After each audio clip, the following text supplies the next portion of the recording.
या न्यूज बुलेटिनचे सहप्रायोजक आहेत गोकुळ. वारणा दूध संघाने आधुनिकीकरणाद्वारे व्यवसाय वृद्धी साधण्यासाठी अत्याधुनिक तंत्रज्ञानाचा वापर करून नव्याने उभारणी केलेल्या दही, सुगंधी दूध, टेबल बटर, वारणा आईस्क्रीम, जलशुद्धीकरण या विविध नव्या प्रकल्पांची उभारणी केली असून याचा उद्घाटन समारंभ डॉक्टर विनय कोरे यांच्या हस्ते करण्यात आला. याप्रसंगी बोलताना डॉक्टर कोरे म्हणाले की वारणा दूध संघाच्या उत्पादनांना बाजारात मागणी वाढत चालली असल्याने वारणाच्या दूध व दुग्धजन्य पदार्थावरील ग्राहकाचा विश्वास अधिक दृढ होत आहे. या नवीन प्रकल्पाच्या माध्यमातून बाजारातील वाढती मागणी व पुरवठा यामध्ये अधिक चांगल्या प्रकारे सुसूत्रता साधता येणार आहे.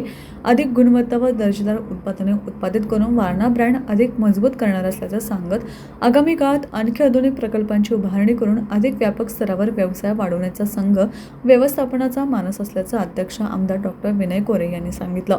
यावेळी संघाचे उपाध्यक्ष HR जाधव म्हणाले की संघाकडे यापुढे कमीत कमी वेळेत अधिकाधिक दर्जेदार उत्पादने उत्पादित करता येणार असल्याचं, व्यवसायात कमी खर्चात अधिक काम करता येणार आहे. या प्रकल्पाची संघाच्या व्यवसाय वाढीस अधिक चांगल्या प्रकारे मदत होणार असल्याचं सांगितलं. या अत्याधुनिक नव्या प्रकल्पातून दिवसाला 20 टन दही, टेबल बटर, 5 टन, 50,000 लिटर शुद्ध पाणी आणि 20,000 लिटर आईस्क्रीम निर्माण होईल.